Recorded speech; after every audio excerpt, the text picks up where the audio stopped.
Buenas noches, bienvenidos al Criminalista Nocturno.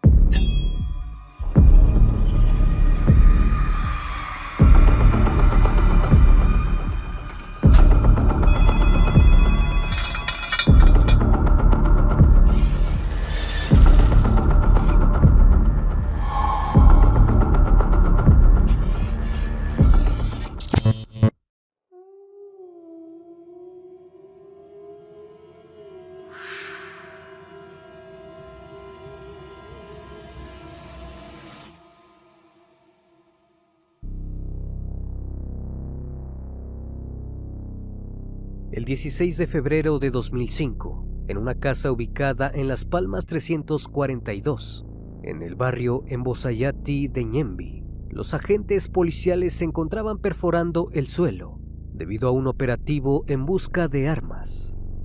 Tras romper el duro cemento, comenzó a filtrarse un desagradable olor. Aún así, no lograban ver nada. Posteriormente, cuando lograron hacer el agujero más grande, observaron lo que parecía ser un cuerpo en descomposición, que correspondía sin dudas a una mujer. La pregunta que se hicieron en ese momento fue si se trataba de Cecilia Cubas, una joven que hacía algunos días había sido raptada. Por desgracia, así fue. Este caso despertó la inquietud de todo un país y destapó cosas inimaginables que quedaron plasmadas en la historia de Paraguay. El Criminalista Nocturno. Todo comenzó con Raúl Alberto Cubas Grau, quien nació el 23 de agosto de 1943 en la ciudad de Asunción, en Paraguay. Entró en la política, afiliándose a la Asociación Nacional Republicana, y sirvió como ministro de Hacienda en el gobierno de Juan Carlos Guasmossi desde 1993 hasta su renuncia por sus diferencias con él en 1996. Para 1998, Raúl fue elegido candidato de la Asociación Nacional Republicana para la vicepresidencia de la República. Al principio compartió fórmula con el general Oviedo, pero luego este debió retirar su candidatura debido a sus problemas político-judiciales y fue encarcelado. Raúl pasó de ser candidato a presidente y su lugar fue ocupado por Luis María Argaña. Este último era miembro del mismo partido y había perdido las primarias con Oviedo. Pero los hombres eran enemigos irreconciliables. Su enemistad llegó al punto en que los afiches publicitarios de la campaña tuvieron que hacerse con montajes de fotografías porque no aceptaron posar juntos. Argaña incluso llegó a promover el boicot de su propia lista. Cuando finalmente asumieron la presidencia, Cubas se vengó conformando su gabinete, sin darle ningún cargo al sector argañarista. Los dejó fuera de las fuentes de ingresos y los tradicionales cupos políticos. Los argañaristas se alteraron completamente, decidieron aliarse con la oposición. En agosto de ese mismo año, a 3 días de haber asumido la presidencia, Cubas liberó a Oviedo de la cárcel, aprovechando un hueco legal contra la ley que prohibía su indulto. La situación era cada vez más tensa dentro del partido. El 23 de marzo de 1999, Argaña iba a su casa en camioneta cuando varios automóviles lo rodearon y comenzaron a disparar, causando su deceso inmediato. Inmediatamente se acusó de ello a Oviedo. Sin embargo, jamás se encontraron pruebas en su contra. Lo extraño fue que en la zona del asesinato había una gran cantidad de granadas. No había sido un crimen cualquiera. El pueblo comenzó a mostrarse cada vez más descontento con sus gobernantes.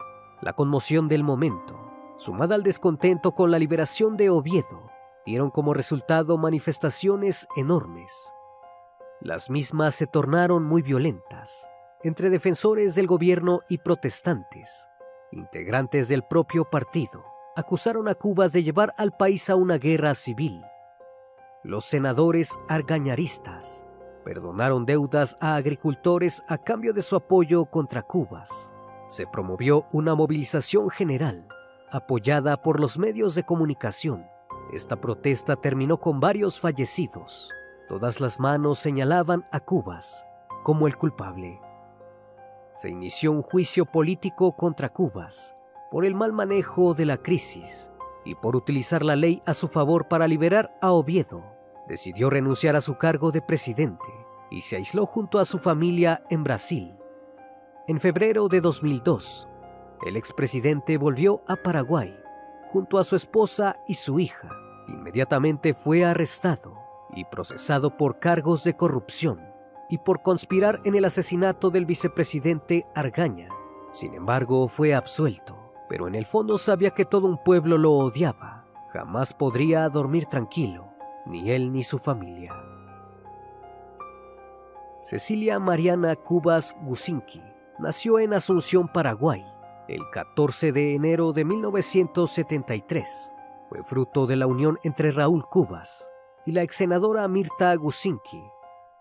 Al volver a su país de origen, su familia siguió manteniendo una posición económica bastante acomodada. Cecilia se encargaba de administrar la empresa de su padre, llamada 14 de Julio S.A., la cual se enfocaba en la fabricación de columnas. A pesar de que su padre no era más el presidente, la tensión política seguía presente. Cecilia debía estar siempre al cuidado de agentes de seguridad. Sin embargo, su vida jamás fue puesta en peligro, hasta 2 años después de su llegada al país, cuando la joven tenía ya 31 años. El 21 de septiembre del 2004, alrededor de las 6:45 de la tarde, Cecilia se encontraba manejando su camioneta Nissan Patrol. Se dirigía a su vivienda en el barrio Laguna Grande de San Lorenzo, tras una larga jornada laboral. A la par viajaba su madre, en un automóvil separado. Ambas estaban custodiadas. El vehículo en el que viajaba Mirta se adelantó ligeramente, dejando a su hija atrás. Cuando Cecilia estaba a unos metros de su vivienda, dobló sobre la calle Coronel Machuca y fue interceptada por 2 vehículos. El primero era un automóvil Volkswagen Santana, color azul. El mismo apareció en el camino, bloqueándole el paso. En ese momento, un Ford Escort color rojo le cerró también el paso por detrás. Cecilia no podía moverse para ningún lado. Del Ford Escort salieron 2 personas que con armamentos de guerra dispararon contra su auto, no una ni 2 veces. 26 fueron los impactos de bala que recibió el vehículo. Desinflaron las ruedas, explotó la carrocería, volaron los faros y los parabrisas. Los guardaespaldas hicieron lo posible para que ninguna bala hiriera a Cecilia, al punto de que algunos acabaron sin vida. Del automóvil se bajó un tercer hombre con un martillo pesado de metal y rompió la ventana del acompañante. Abrió la puerta y sacó a Cecilia del auto. La joven se resistió, pero la golpearon y la agarraron del cabello mientras la arrastraban por el piso. El hombre subió a Cecilia al interior del Santana azul. Se alejaron a gran velocidad, dejando abandonada la camioneta de la joven y el Ford Escort chocado. Todo pasó en tan solo 5 minutos. Uno de los guardaespaldas sobrevivientes corrió hasta la casa de Raúl para comunicarle lo sucedido. El expresidente comenzó su propia investigación, pero el panorama era complicado. En la cuadra donde había sucedido el atentado, no había cámaras de vigilancia y los testigos no pudieron identificar hacia dónde se había dirigido el auto que se llevó a Cecilia. El lugar de los hechos, pese a ser investigado, no arrojó ningún resultado. La familia quedó en vilo, a la espera de una comunicación de parte de los captores de su hija. Horas después, Diana Sosa, una amiga íntima de Cecilia, recibió un llamado de un número que no tenía en su lista de contactos. Del otro lado al teléfono, se escuchó la voz de un hombre. El mismo le confirmó que Cecilia había sido raptada. Dijo que por el momento se encontraba bien. También afirmó que quienes la tenían en su poder volverían a comunicarse. Esa fue toda la información que recibió la familia, al menos hasta una semana después. Recién pasada una semana, los captores enviaron indicaciones a la familia de Cecilia para que encontraran pruebas de vida de la joven alrededor de la ciudad. Fue como una siniestra búsqueda del tesoro. Debieron rastrear lugares insólitos, como el interior de la cisterna en un baño de un centro comercial y debajo de monumentos públicos en parques. Las pruebas eran fotografías de Cecilia, donde se le veía sosteniendo un diario con la fecha del día, para demostrar que seguía con vida. También había cartas manuscritas. Finalmente, los captores se comunicaron mediante correo electrónico para realizar el primer chantaje. Exigieron para devolver a la joven con vida la suma de $5 millones. La familia de Cecilia intentó negociar con sus secuestradores el monto. El 13 de noviembre, en una zona rural del departamento de Caaguazú, se realizó el pago de $300,000. Pero los sujetos cambiaron rápidamente de parecer y volvieron a poner sobre la mesa la cantidad inicial. Dijeron que lo percibido era apenas un concepto de multa por haber tardado tanto y que ahora sí comenzaba la negociación. La familia de la chica estaba devastada. El padre de Cecilia se dio cuenta que la situación se había salido de control. Decidió ir ante las autoridades y la prensa. Todos los medios de comunicación hicieron correr la noticia. Se realizaron cadenas de oraciones, manifestaciones y vigilias. Todo el pueblo pedía la liberación de la chica. Los captores siguieron enviando fotografías de la joven. En las mismas se podía notar que tenía heridas en la cara y grandes ojeras. En un correo electrónico le dijeron al expresidente que estaban cuidando de su hija como él había cuidado del país. Ese mensaje arrojó una contundente pista. Quienes habían realizado el secuestro no eran criminales comunes, eran guerrilleros. La fiscalía y los estamentos de seguridad comenzaron a investigar qué sectores estaban comandando el operativo del secuestro. La familia de Cecilia, junto a un especialista en negociaciones, instaló una oficina de tareas donde se analizaba toda la información que recibían. Anotaron una bitácora de todos los correos electrónicos, llamadas, números telefónicos y mensajes recibidos desde el inicio del suceso. Finalmente, uno de los captores cometió un error. Envió un correo electrónico desde su propia cuenta. El nombre era Osmar Martínez. La policía fue a su domicilio a interrogarlo. El hombre no se mostró reacio a colaborar. Incluso dijo que había otros involucrados. Proporcionó el nombre de Raúl Reyes. También pudieron acceder a sus correos electrónicos. En los mismos, Martínez se comunicaba con un guerrillero de nombre Rodrigo Granada. Todos formaban parte o tenían vínculos con la organización que desprendió del partido Patria Libre, de extrema izquierda. No solo hablaban de Cecilia, tenían varios operativos de rapto, planes para próximas víctimas. Todas pertenecían a familias poderosas y acaudaladas. El operativo era más grande de lo que la policía había pensado.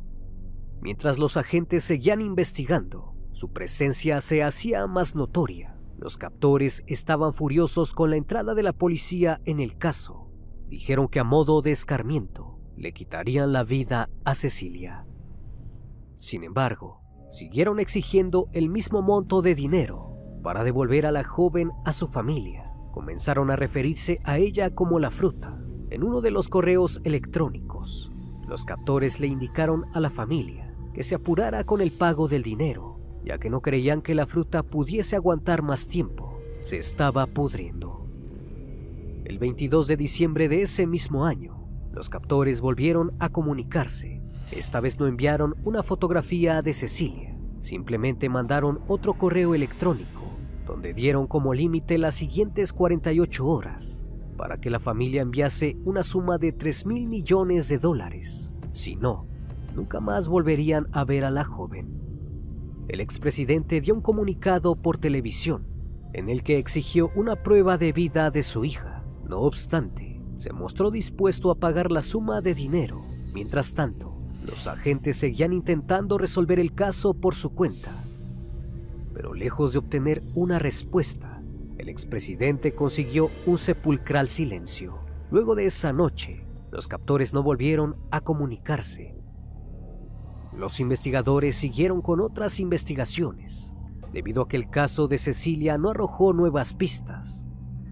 Luego de la detención de los dos conocidos guerrilleros, Alcides Oviedo y Carmen Villalba, encontraron un video importante. En el mismo se podía ver una casa que presumían se había utilizado para raptar personas. El operativo estaba liderado por la fiscal Sandra Quiñones, quien ya había sido apartada del caso de Cecilia para ese entonces. Se veía el número y la calle de la vivienda. Sandra dio la orden de partir hacia allí, sin saber lo que les esperaba. Llegaron a la calle Las Palmas 342, en el barrio Embosayati de Ñemby. A simple vista no se veía nada. La casa estaba completamente abandonada, pero uno de los agentes notó que la parte de arriba estaba muy cuidada, así que decidieron entrar. Adentro observaron que el suelo tenía cemento nuevo y cuando lo pisaban se escuchaba hueco. Pusieron en marcha la búsqueda de armas. Estaban seguros de que encontrarían las mismas utilizadas por el grupo que raptó a una mujer en 2001. Pero se llevaron una gran sorpresa. Mientras intentaban romper el piso, empezó a filtrarse un desagradable olor.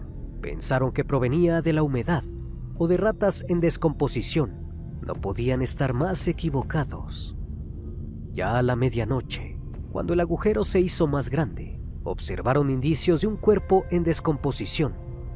¿Era Cecilia? Fue la primera pregunta que muchos se hicieron. Los medios de comunicación llegaron rápidamente al sitio. Momentos después, se hicieron presentes los familiares de Cecilia. También llegó el entonces presidente de la República, Nicanor Duarte Frutos. Si bien el padre de Cecilia reconoció su cuerpo inmediatamente, tenían que esperar el veredicto del médico forense. Se inició una agónica vigilia.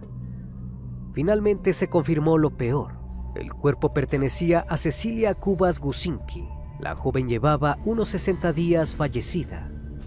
El dolor se apoderó no solo de la familia, sino de todo el país, que había rezado por la joven secuestrada y ni siquiera se imaginaban los horrores por los que había pasado.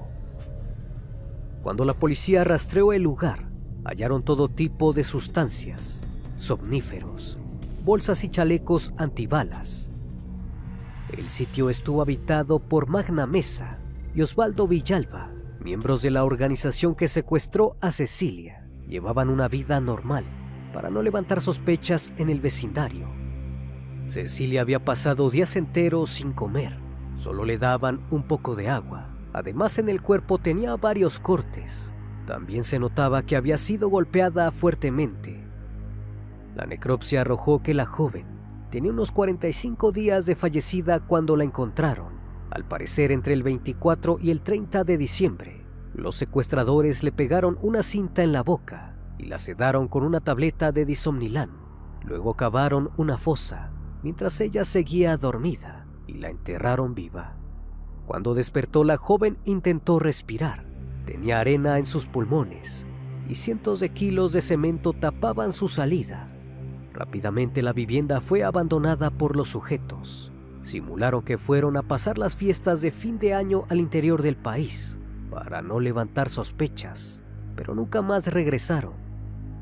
Los estudios revelaron también que Cecilia se encontraba embarazada al momento de su entierro, producto de ser abusada por uno o varios de sus captores. El feto falleció una noche antes que ella. Este terrible crimen convirtió a Cecilia Cubas en la primera secuestrada y víctima mortal del Partido Patria Libre, posteriormente llamado Ejército del Pueblo Paraguayo. Pero, ¿cómo era posible que un operativo tan grande haya pasado desapercibido? La realidad es que desde noviembre de 2004, varias personas aledañas a la zona sabían del paradero de Cecilia y prefirieron guardar silencio. Una persona de su confianza le comentó al padre de la parroquia el paradero de la joven. Él mismo se lo comentó al intendente de Ñemby. El hombre decidió que el comisario de nombre Palacios debía saberlo y ordenó al mismo que filmara la casa e informase a sus superiores. El 11 de diciembre, Palacios fue junto a Edgar Ferreira, director de catastro de la municipalidad de Ñemby, a la famosa Casa de los Horrores. Golpearon la puerta, pero nadie atendió. El comisario anotó la matrícula de un Ford Ranger blanco. Volvieron a la oficina para comparar los datos y encontraron que tenía antecedentes. El 14 de enero, llamó a la inmobiliaria Herbert Elías Benítez Moreira, dueño anterior de la casa. Estaba confundido. Los policías de la Brigada Antisecuestro le habían consultado a quién le vendió la vivienda. En los papeles figuraba como propietario actual Emiliano Rojas, un indígena. Sin embargo, el hombre no sabía que la vivienda estaba a su nombre. Había empeñado su cédula de identidad en 1995 a cambio de víveres en una despensa de Caguazú, por lo cual alguien se había hecho pasar por él. Su firma fue falsificada para adquirir la casa a finales del 2003. Lo mismo ocurrió con los vehículos utilizados para secuestrar a Cecilia. El automóvil Ford Escort fue comprado con una cédula de identidad falsa de Cristian Manuel Rivas, un vendedor del mercado de Hernandarias, que denunció el extravío de su documento en agosto del 2003. El segundo automóvil, el Santana Azul, pertenecía a un hombre llamado Gustavo Marcelo Balbuena. Sin embargo, había vendido el coche un año atrás. El seguimiento detectó que hubo al menos otros 10 compradores. El 15 de enero, llegó a la comisaría el suboficial Agustín Ríos a confirmar los datos, pero no hizo nada más al respecto. La suegra de Ríos, que vivía al lado de la casa donde tenían privada de su libertad a Cecilia, escuchó ruidos muy extraños durante todo el tiempo que la joven estuvo ahí. Prefirió no decir nada, porque sabía que la policía no le brindaría ningún tipo de protección. Finalmente, Ríos fue dado de baja por no haber informado a sus superiores sobre el paradero de Cecilia.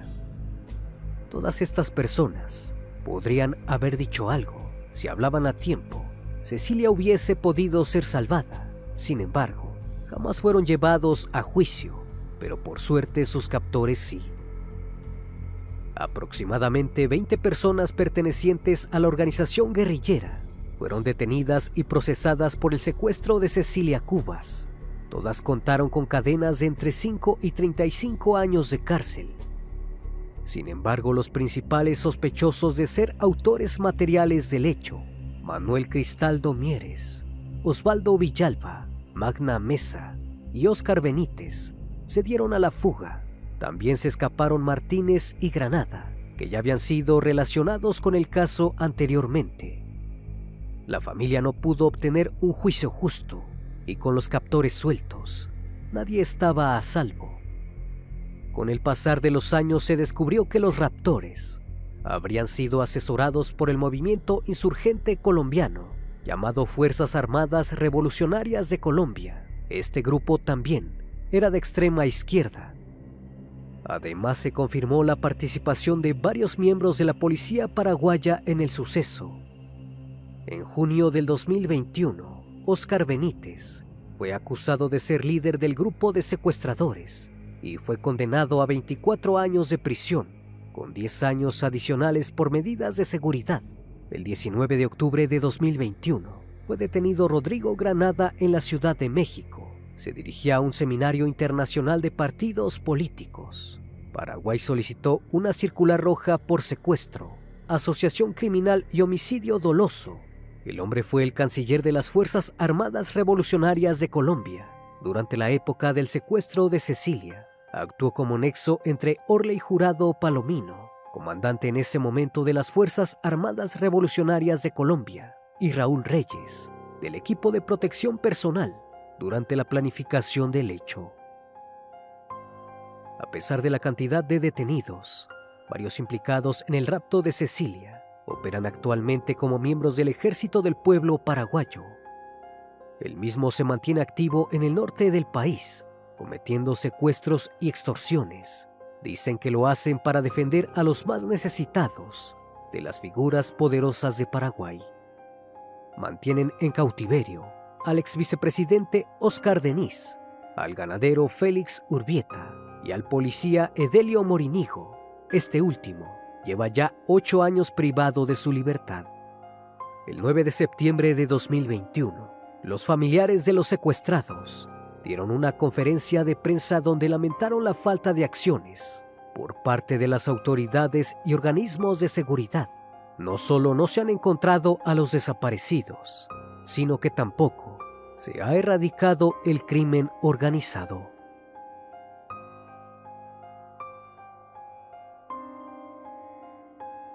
Una vez más, estimado público, agradezco su compañía. Gracias por brindar un espacio de su tiempo para conocer un caso más de este canal.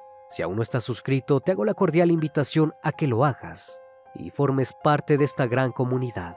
Esto es El Criminalista Nocturno. Hasta la próxima emisión. Buenas noches.